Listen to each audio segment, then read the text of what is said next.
Saat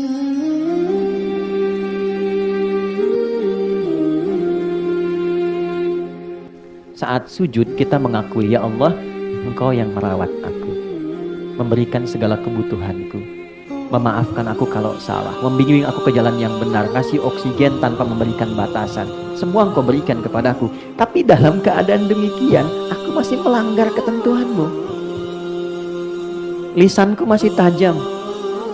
Tanganku bahkan sekarang mewakili lisanku, menyakiti orang dengan tulisan, mencela dengan lisan, merendahkan orang lain. Kadang dipanggil sholat, aku nomor sekian kan. Padahal aku tahu yang memberikan rezeki Engkau, yang memberikan kemudahan Engkau. Ya Allah, ya Tuhanku, aku tahu ini salah.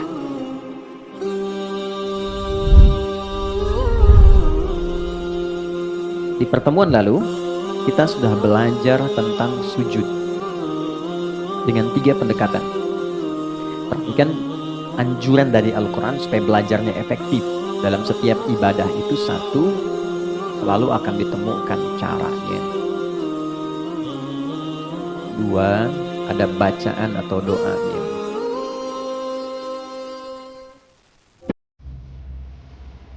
3, nah ini yang jarang dikaji, saya garisi yang 2 ini. Nah ini hikmahnya atau maknanya apa dan implementasi kehidupan. Oke. Pola belajar seperti ini yang menjadikan pengetahuan kita itu 1, lebih lengkap, 2, lebih dalam, yang 3, lebih terasa dalam kehidupan karena tahu makna dan praktikalnya. Misal, ketika saya sampaikan di awal bahwa pertama saat memulai sholat kan dibuka dengan takbir kan. Cara 1, angkat tangan sejajar dengan bahu di sini. Kalau kita mengacu pada hadis baik di Al-Bukhari ataupun di Muslim, tersambung pada sahabat Khalad bin Rafi Az-Zulaiki yang mendokumentasikan ini, sahabat Abu Hurairah, kemudian dikodifikasikan dalam kitab misalnya Sahih Muslim nomor hadis 397.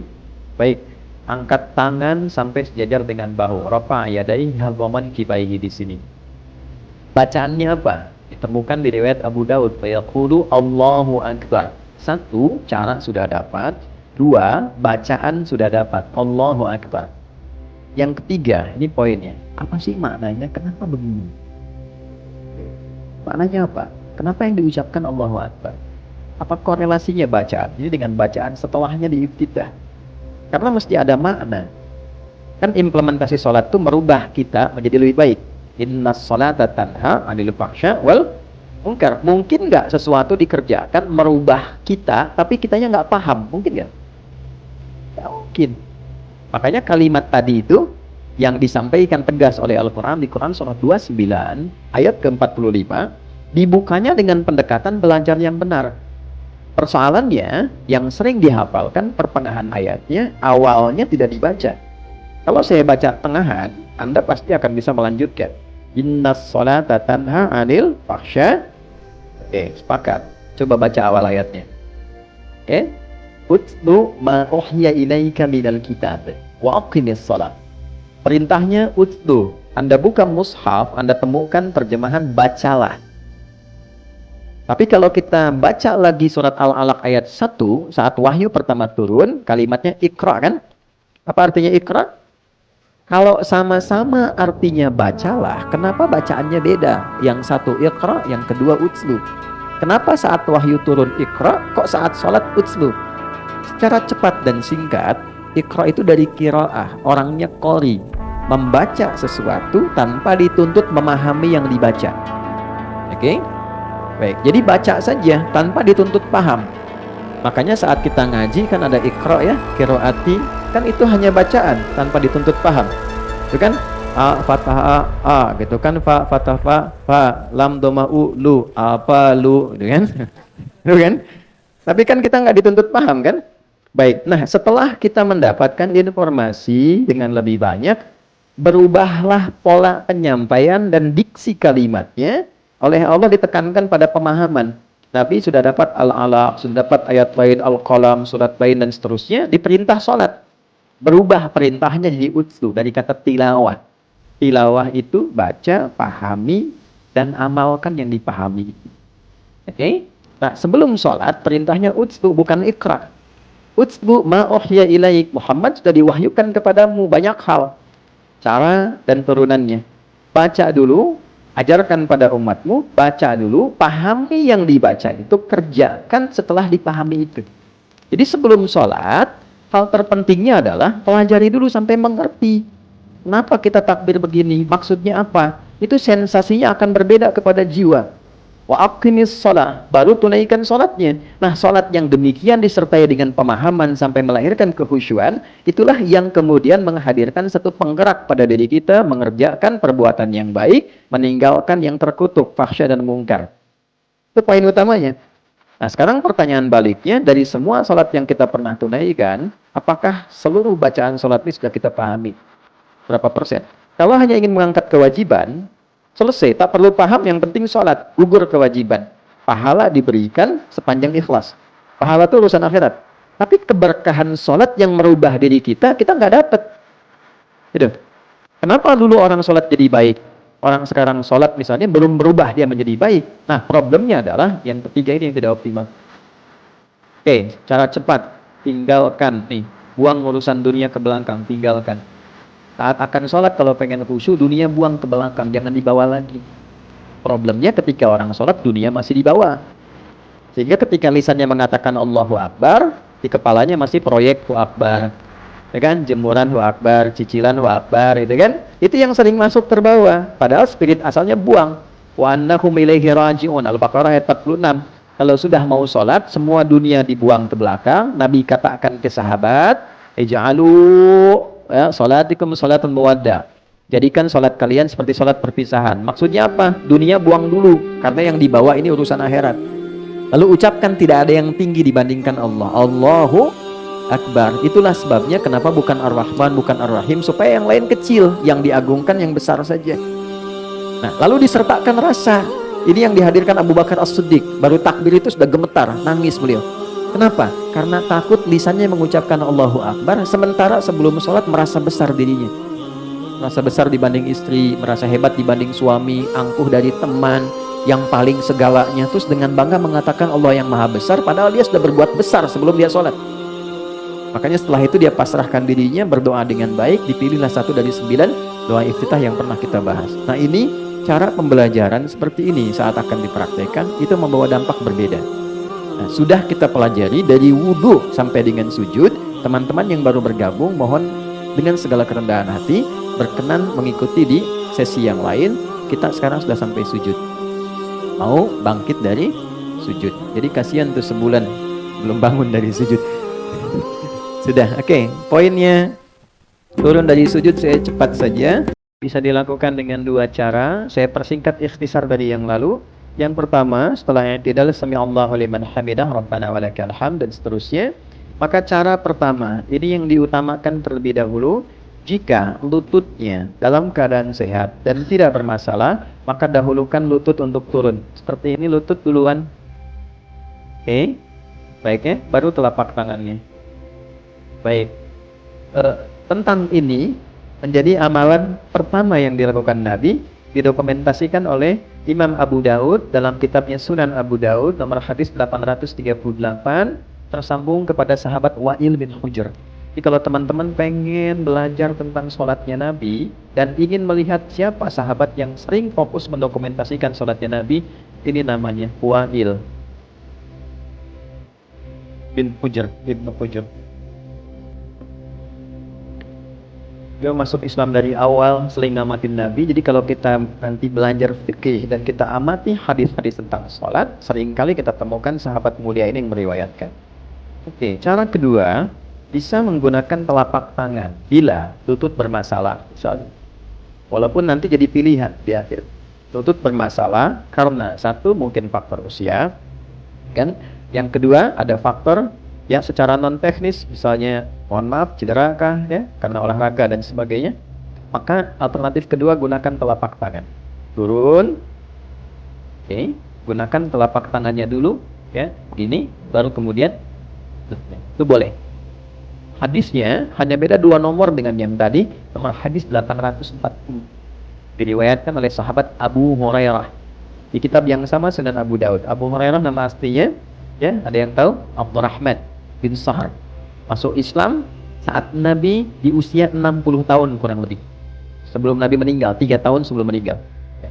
Di usia Nabi sudah 60 tahunan, 3 tahun sebelum meninggal. Kondisi beliau pada saat itu ada masalah di lutut. Sehingga hadis-hadis yang disampaikan dalam usia Nabi rentang 60-an itu selalu digambarkan Nabi sholat kadang nyender ke dinding menggunakan tongkat karena lutut bermasalah. Oke? Nah, ini poin yang pertamanya. Nah, Abu Hurairah menyimpulkan, saya ini kemana aja selama ini? Kok terlambat ngaji? Teman-teman sudah duluan. Maka beliau pengen nyusul yang lain.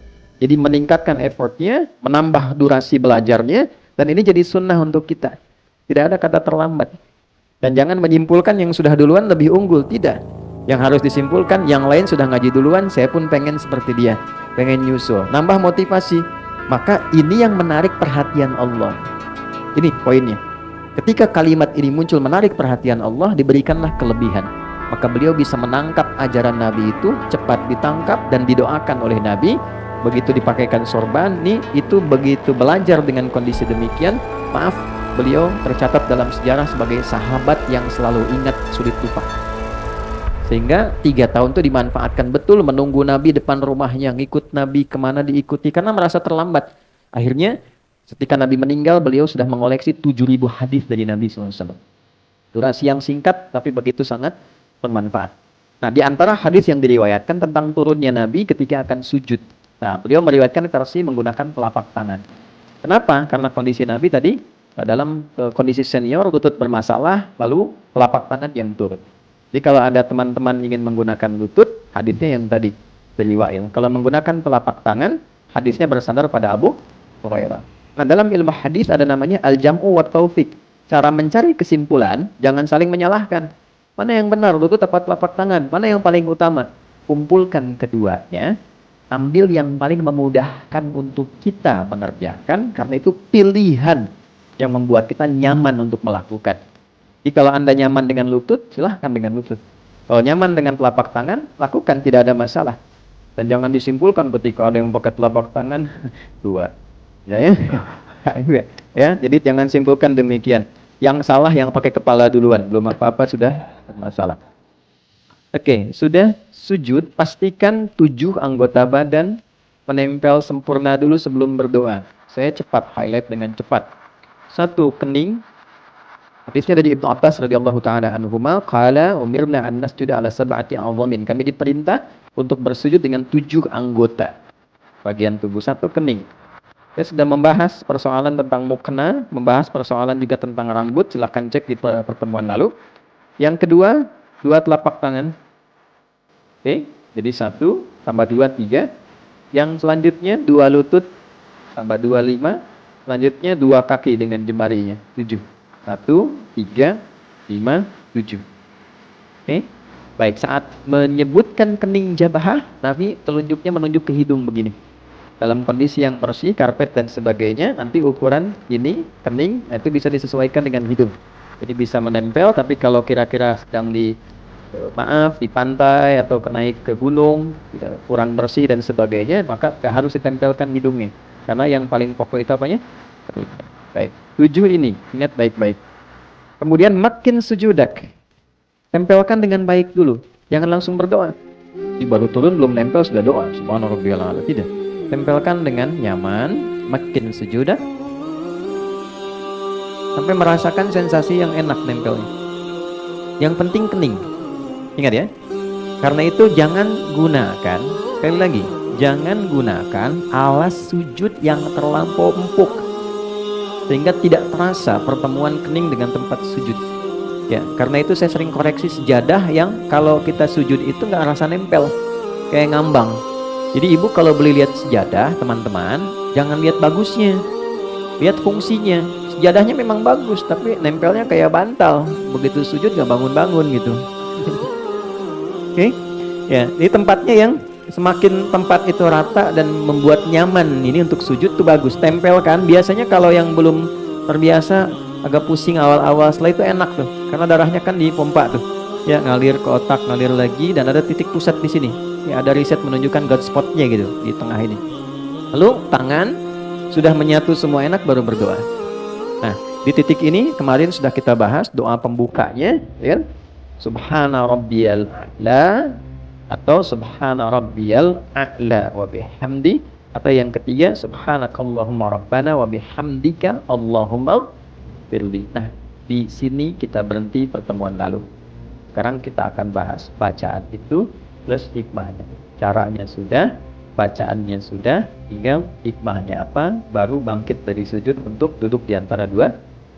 Saya punya waktu kurang lebih ada 30 menit ke depan, kita fokuskan dengan baik. Sudah. Baik, kita mulai. Ini materinya cukup penting ya, tolong fokus. Karena saking pentingnya dihapus aja susah tuh. Oke, satu ya, kita mulai ya. Sebentar.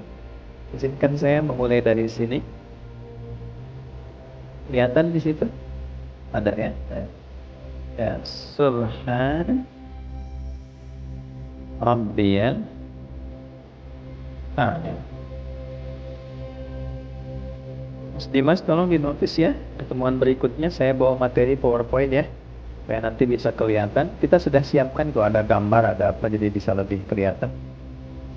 Ini yang kedua, di satu. Yang kedua, depannya sama sampai sini, ditambahkan wa bihamdi. Subhana rabbiyal a'la. Oke. Yang ketiga, ini agak lebih panjang tapi lebih dalam. Subhana Allahumma rabbana wa bihamdika Allahumma ighfirli. Saya bantu dengan bacaan supaya nanti bisa memudahkan memahami apa yang saya tuliskan. Oke. Saya yakin semua sudah mengetahui ini, tapi poinnya adalah apakah membacanya juga dengan rasa untuk memahaminya. Apa maksudnya? Baik. Subhana rabbiyal a'la. Subhan, apa itu artinya subhan? Subhanallah itu apa? Subhanallah. Maha suci Allah. Maha suci Allah itu apa? Subhanallah. Baik. Subhan tidak disebutkan dalam Al-Quran atau bahkan bahasa Arab standar kecuali menunjuk pada satu keadaan, sifat atau sikap yang tidak sesuai dengan keagungan Allah.